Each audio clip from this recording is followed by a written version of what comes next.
안녕하세요. 고고 스페인의 디에고입니다. 오늘은 이 스페인의 흑역사 중에 하나인 아버지에 의해서 죽임을 당한 돈 까를로스 이야기입니다. 함께 가보시죠. 돈 까를로스, 그는 500년 전 유럽, 아시아, 아메리카를 정복했던 까를로스 5세 황제의 손주이며 해가 지지 않는 제국의 제대로 된 위험 있는 군주 펠리페 2세의 아들입니다. 이렇게 잘난 조부와 아버지를 뒀던 그의 인생은 왜 이렇게 꼬였었을까요? 펠리페 2세와 포르투갈의 마누엘라 사이의 귀한 아들로 1545년 7월 8일 바야돌리드에서 태어납니다. 하지만 어머니 마누엘라는 출산 후 고열로 바로 사망했고 까를로스는 어머니의 사랑이 뭔지도 모르면서 자랍니다. 아버지는 해외 출장이 잦다 보니 자연스레 가정교사와 유모손에 성장하게 되죠. 4살일 때 가정교사가 보고한 내용입니다. 그는 너무나도 착하고 날마다 모든 것을 잘하고 있으며 세상에서 가장 예쁜 아이입니다. 하지만 까를로스가 왼손잡이였고 이것은 당시 기독교 관습에 의하면 지옥과 연관되어 있으므로 강제적으로 이를 고치게 합니다. 현대 의사들은 아마도 이런 강압적인 교육이 그의 성격 형성에 안 좋은 영향을 주었을 것으로 예상합니다. 그의 어린 시절 가장 큰 사랑을 준 사람은 바로 고모인 후아나였습니다. 까를로스가 태어났을 때 그녀는 10살밖에 안 되는 소녀였죠.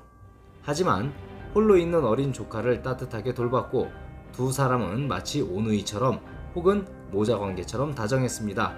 하지만 1551년 까를로스가 6살이 되던 해가 그녀는 포르투갈로 시집을 갔고 이는 그에게 돌이킬 수 없는 큰 상처로 남게 됩니다.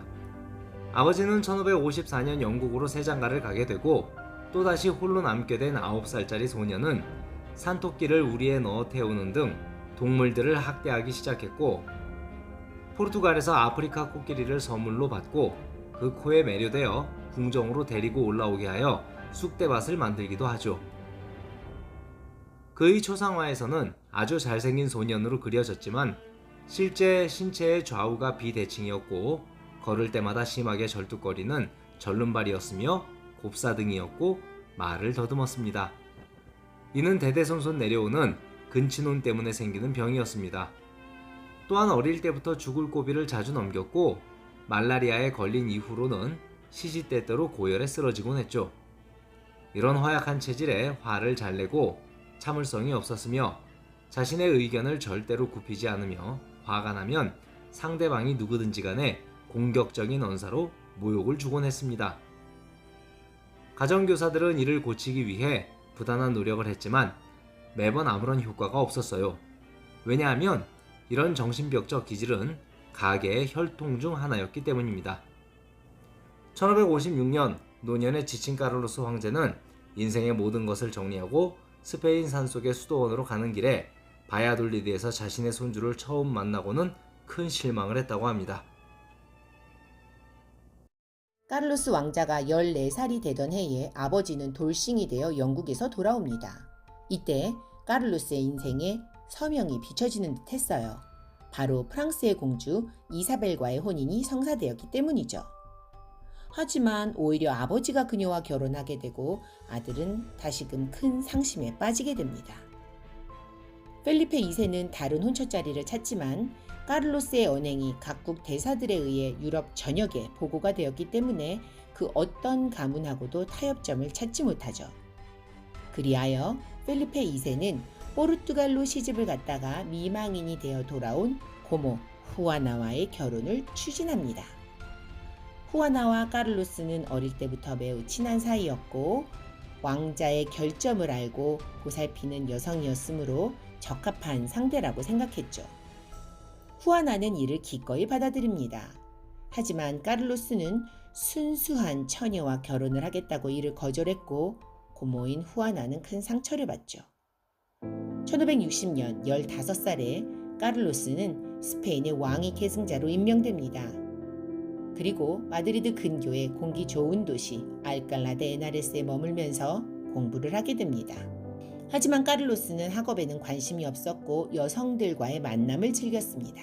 어느 일요일 아침 한 젊은 여성과 은밀한 만남을 위해 대주교 궁전의 계단을 올라가다 떨어집니다. 그리고 의식을 잃게 되죠. 하나밖에 없는 아들을 잃을까봐 걱정스러웠던 펠리페는 용하다는 이슬람 의사들 그리고 플랑드르 지방의 해부학자들을 전부 불러서 치료하게 합니다. 당시 악명 높던 두개골 수술이 이때 행해지죠.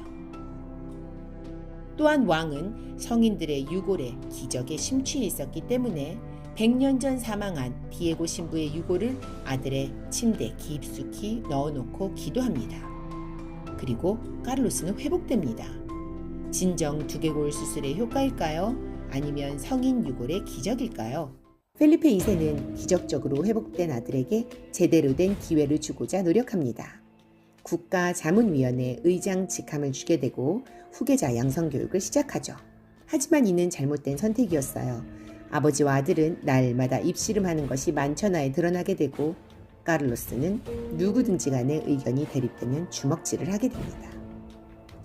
두개골 수술의 기적은 더욱 잔인해진 성격으로 돌아왔죠. 당시 유럽에선 집집마다 하수도 시설이 되어 있지 않아 창밖으로 사용한 물을 버리곤 했어요. 어느 날 밤 카를로스가 지나가는데 한 집에서 물이 떨어졌고 이에 화가 나선 자신이 보는 앞에서 그 집을 불태우라고 명령합니다.